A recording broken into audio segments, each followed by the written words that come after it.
আসসালামু আলাইকুম। চেন্নাইয়ের পিচ অলরেডি ড্রাই হয়ে গেছে। এক্সেসিভ সূর্যালোকের কারণে বা এক্সেসিভ হিটের কারণে আরও বেশি ড্রাই হয়ে গেছে এবং খুব সম্ভবত আগামীকাল থেকেই দেখতে পাবেন যে পিচে ধুলো ওরাও শুরু করেছে।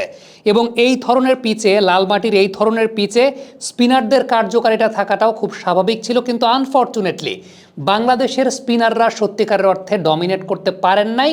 তার পেছনে বড় কারণ হচ্ছে তারা ডিসিপ্লিন ছিলেন না, রাইট জায়গাতে তারা বল করতে পারেন নাই। রবিচন্দ্রন আশ্বিন সেঞ্চুরির পর রবি শাস্ত্রী এবং মুরালি কার্তিকের কাছে একটা ইন্টারভিউ দিয়েছেন। সেই ইন্টারভিউতে বলেছেন এই উইকেটগুলোতে ওভার স্পিন খুব ভালো কাজ করবে এবং উইকেট অলরেডি ড্রাই হয়ে গেছে। বাংলাদেশের স্পিনাররা মূলত আসলে জায়গা মতো বল করতে পারে নাই। একটু ভিডিও প্লে করে আপনাদেরকে দেখায়। সাকিব আল হাসান একদম ব্যাটের সামনে বল দিয়েছেন। এই টাইপের লাল মাটির উইকেটে বাউন্স এবং ক্যারিটা স্পিনাররা আদায় করতে পারেন, কিন্তু সেটার জন্য আপনাকে তো গুড লেন্থের জোনটাতে বল করতে হবে।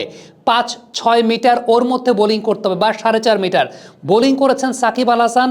ম্যাক্সিমাম বল বাউন্ডারি যেগুলো কনসিড করেছেন, ব্যাটারদেরকে সেট করেছেন আসলে সাকিব আল হাসান, সেটা একদম ব্যাটের সামনে বল দিয়ে। আশ্বিন বলেন, জাদেজা বলেন, একদম ব্যাটের সামনে বল দিয়ে। মেহেদী হাসান মিরাজ তিনিও সিমিলার কাজটাই করেছেন, ব্যাটের সামনে বল দিয়েছেন, যেটা একদম ফুল লেন্থ বা হাফ ভলি লেন্থ, যেটা ব্যাটারকে সেট করার জন্য খুবই উপযোগী লেন্থের বল, সেই ধরনের বল করেছেন। এই জায়গাটায় বাংলাদেশ অনেক বেশি মাত্রায় পিছিয়ে গেছে। আদারওয়াইজ উইকেট যেরকম রয়েছে ঠিক এই মুহূর্তে এক্সেসিভ সানলাইট, উইকেট যে পরিমাণ ড্রাই অবস্থায় রয়েছে, একটু পেছনের লেন্থে যদি ব্যবহার করতে পারতেন সেক্ষেত্রে ডেফিনেটলি আশ্বিন, জাদেজা তাদের যে কোনো একজনের উইকেটটাও কিন্তু আদায় করতে পারতেন। বাট মিনিমাম চ্যালেঞ্জটুকুও কিন্তু দিতে পারেন নাই সত্যিকারের অর্থে, যেটা বলছিলাম যে একদম ব্যাটের সামনে। অন দ্য আদার হ্যান্ড মেহেদী হাসান মিরাজকে দেখা গেছে যেটা পিছে করেছেন তো একদম পিছে, বাউন্ডারিগুলো একটু খেয়াল করে দেখেন, পিছে করেছেন তো একদম পিছে, যেটা শর্ট অফ লেন্থের বল, যেটা আমরা একদম দেশি ভাষায় বলি যে ব্যাটার চা খেয়ে তারপরে মারবে, ব্যাপারটা সেরকমই ঘটেছে। ব্যাটার চা খেয়ে তারপরে মেরেছেন, এই পরিমাণ সময় পেয়েছেন। So to be very honest, to be very specific, এই টাইপের রেড সয়েলের যে উইকেটগুলো রয়েছে যেগুলোতে এক্সট্রা বিট অফ বাউন্স বা ক্যারি আদায় করা সম্ভব, ওভার স্পিনটা খুব গুরুত্বপূর্ণ। বাংলাদেশের ম্যাক্সিমাম স্পিনাররা সত্যিকারের অর্থে সাইড স্পিনে পারদর্শী।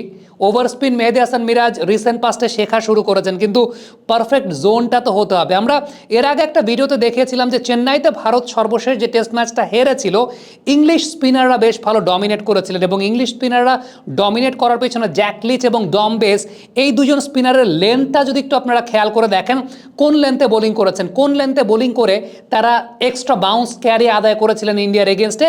চেন্নাইয়ের এই পিচেই, এই রেড সয়েল পিচেই গুড লেন্থের ওই পার্টিকুলার যে জোনটা রয়েছে, যেটা 5 থেকে 6 মিটারের মধ্যে কিংবা 4.5 থেকে 6 মিটারের মধ্যে, ওই জোনটাকে তারা ব্যবহার করেছেন। কারণ আপনার তো বাউন্সটা পাওয়ার জন্য ওই অপরচুনিটিটা বলকে দিতে হবে।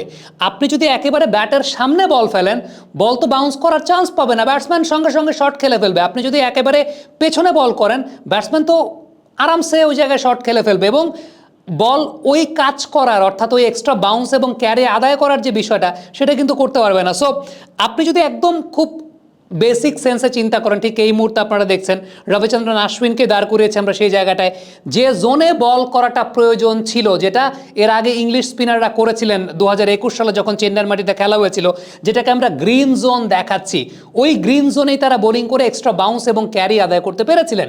কিন্তু বাংলাদেশের স্পিনাররা আজকের দিনটাতে যে বিষয়টা আমরা দেখেছি, একদম ব্যাটের সামনে, হয় ব্যাটের সামনে না হয় ব্যাটের পেছনে। সো এই জায়গাটাতে বাংলাদেশের স্পিনাররা একেবারে ডিসিপ্লিন ছিলেন না। এখন কারণটা কি হতে পারে? কারণটা কি এক্সেসিভ হিটে টায়ার্ড হয়ে গেছেন, ফিটনেস ইস্যু কি একটা ব্যাপার ছিল, নাকি সেক্ষেত্রে 6 উইকেট পড়ে যাওয়ার পর বাংলাদেশ একটু রিল্যাক্সড হয়ে গিয়েছিল? কোয়েশ্চেনের অ্যান্সার হয়তো বা বাংলাদেশ টিমই খুব ভালো মতো দিতে পারবে। বাট ইনিশিয়ালি পেস বোলাররা যেভাবে কাজ করেছেন, নতুন বলে বাংলাদেশ যে মোমেন্টামটা গ্যাদার করেছিল, সেই মোমেন্টামটা পরবর্তীতে ধরে রাখা যায় নাই।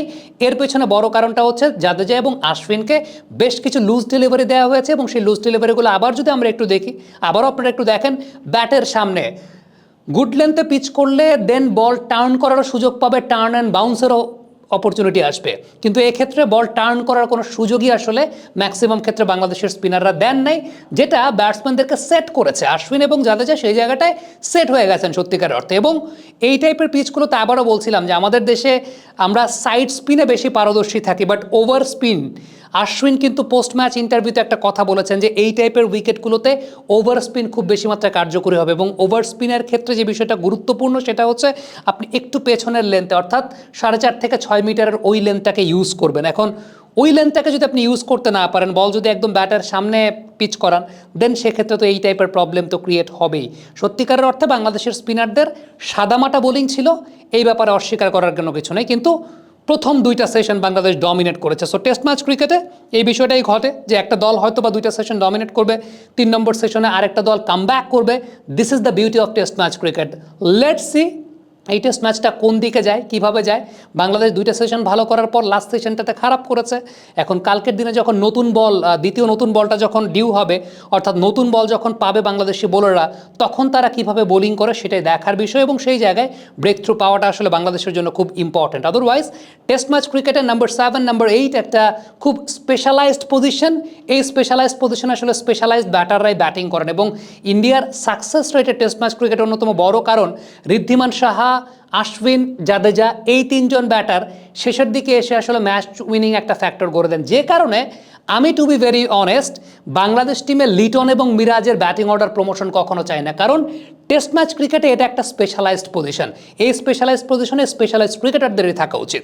দর্শক, কমেন্ট বক্সে আপনাদের মন্তব্য মতামত জানতে চাই, লিখে পাঠাবেন।